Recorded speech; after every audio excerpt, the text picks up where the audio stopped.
अस्सलाम वालेकुम। कैसे हैं आप सब? उम्मीद है सब खैरियत से होंगे।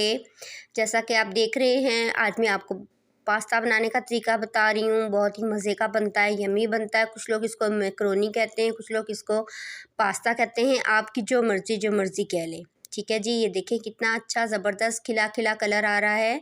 चलिए जी स्टार्ट करते हैं। सबसे पहले मैंने एक कढ़ाई में आधे कप के करीब मैंने ऑयल डाला, फिर मैंने उसमें प्याज डाल दिए। ये देखें प्याज डाल दिए, प्याज को ब्राउन होने देंगे हम लोग। ये जो मैं पास्ता बना रही हूँ इसके साथ कोई भी मसाला नहीं आया। ये देखें ये वाला है पास्ता मेरे पास, सिंपल है, इसमें कोई भी प्लेन पास्ता प्लेन मैक्रोनी, इसमें कुछ भी नहीं है, कोई मसाला नहीं है। ये देखें ये है चिकन बोनलेस, इसको मैंने लंबे लंबे टुकड़ों में काट लिया है, लंबे लंबे छोटे छोटे जैसे ही मुझे काटने आए मैंने काट लिया है। अब मैं इन प्याज़ों में ये चिकन डाल दूँगी। चिकन तकरीबन आधा किलो के करीब है, बोनलेस आधा किलो के करीब है ये चिकन। तो इसको हम इन प्याज़ों में भूनेंगे यहाँ तक कि चिकन का जो कलर है वो चेंज हो जाए। ये देखें ये दूसरी तरफ मैंने पतीले में मैक्रोनी बॉयल होने के लिए रखी है।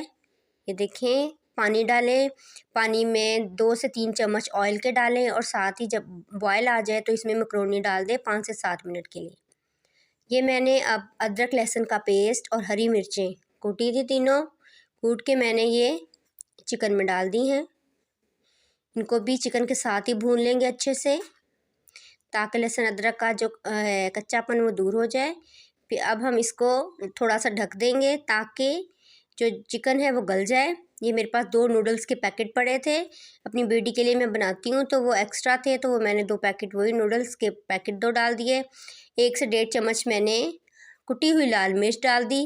थोड़ा सा मैंने नमक डाल दिया, नमक ध्यान से डालिएगा क्योंकि हमने इसमें सोया सॉस, विनीगर और चिली सॉस भी डालना है तो उसमें भी नमक होता है, इसलिए नमक थोड़ा सा डालेंगे, चेक कर लेंगे ताकि जब ज़रूरत हो तो मज़ीद डाल लें।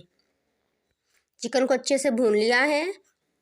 अब ये 2 से 3 गाजरें हैं जो कि मैंने लंबी लंबी काट ली हैं, इसको अच्छे से इसमें मिक्स कर देंगे चिकन में। चिकन हमारा माशाल्लाह से अच्छे से गल गया है। अब मैं इसमें डालूँगी विनीगर, 1.5 से 2 चम्मच विनीगर डाला। अब सोया सॉस भी 1.5 से 2 चम्मच डालेंगे हम। और ये है चिली सॉस भी हम 1.5 से 2 चम्मच के करीब इसमें डालेंगे। अच्छे से इसको हिला लेंगे।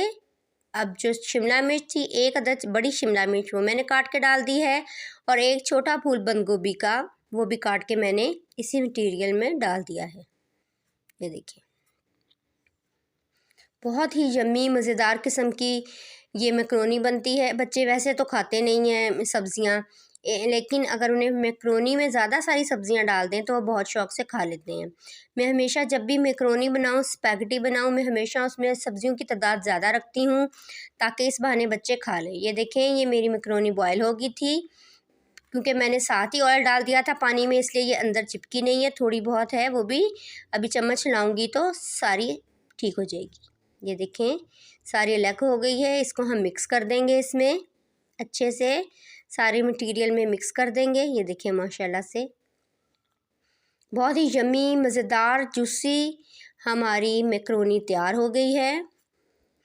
इसको डिश आउट करते हैं अब। ये देखें माशाल्लाह से बहुत ही मज़ेदार लग रही है। चलें जी हम इसको डिश आउट करते हैं।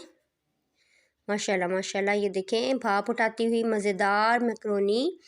बच्चों को लंच में बना के दें, बच्चों को लंच में घर पे बना के दें खाने के लिए, कोई गेस्ट आ जाए उसको बना के दें, और कोई दावत हो उसमें भी ये बना सकते हैं। एक आइटम आपका ऐसा बन सकता है जो कि बच्चों को बहुत पसंद आता है।